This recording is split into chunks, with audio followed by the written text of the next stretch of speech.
Yang keempat, Allah simpan apa? Allah tangguhkan wala yu'aqibuhu ajilan. Allah tidak mengazabkan serta-merta manusia yang berbuat dosa kepada dia secara immediately. Allah tak azab dia lala tu juga.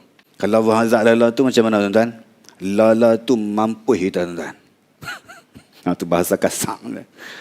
Lala tu juga kita akan binasa. Buat satu dosa, luruh hidung. Macam mana tuan-tuan? Buat satu dosa, telinga ni cabut. Buat satu dosa, mata terkeluar. Tuan-tuan. Tapi Allah tak buat macam tu kat kita. Sebab apa dia tak buat? Dia simpan semua tu supaya kita ni ada perasaan kehambaan kepada dia. Supaya kita reti taubat kepada dia. Dia nak kita taubat ya tuan-tuan. Dia nak kita minta maaf dekat dia. Dia nak kita minta ampun dekat dia. Dia nak kita jadi manusia yang reti tunduk kepada dia. Dia nak yang tu ya. Dunia ni jangan duk jadi bongkak, jangan duk jadi sombong dengan Allah, sebab semua yang kita miliki di dunia ni semua milik dia. Jadi tuan-tuan hadirin sekalian yang dikasihi Allah sekalian, itu perkara yang kedua yang perlu kita jaga, batasan-batasan di dalam kehidupan kita sebagai tanda manusia itu ada sifat kehambaan kepada Allah di dalam beribadahnya kepada Allah SWT. Bahkan yang ketiga, sabar terhadap sesuatu yang hilang, iaitu kehilangan orang atau barang-barang yang dicintai. Ada orang meninggal, sabar. Adik-beradik kita meninggal, mak kita meninggal, ayah kita meninggal, Allah nak tengok betul tak hang boleh sabar dengan musibah yang Allah uji pada kita ni.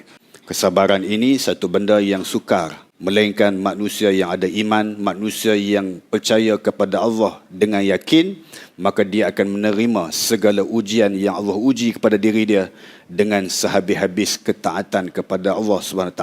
Ini orang yang baik. Maknanya sabar dengan ujian. Sabar dengan ujian ni tak semestinya kena pada kita. Tak. Kita dalam family, Allah nak uji satu keluarga kita, dia bagi kena seorang cukup. Kena seorang cukup. Kena anak kita, kita jadi susah hati. Kena bini kita, kita jadi tak ketahuan punca. Kena diri kita, kita jadi kelabu asap. Tak tahu nak buat apa terus. Allah boleh buat.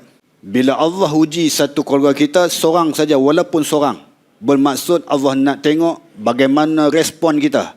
Bagaimana pendirian kita apabila Allah uji pada diri kita ataupun keluarga kita ataupun satu keluarga kita. Allah nak tengok betul-betulkah kita ni jadi orang yang sabar.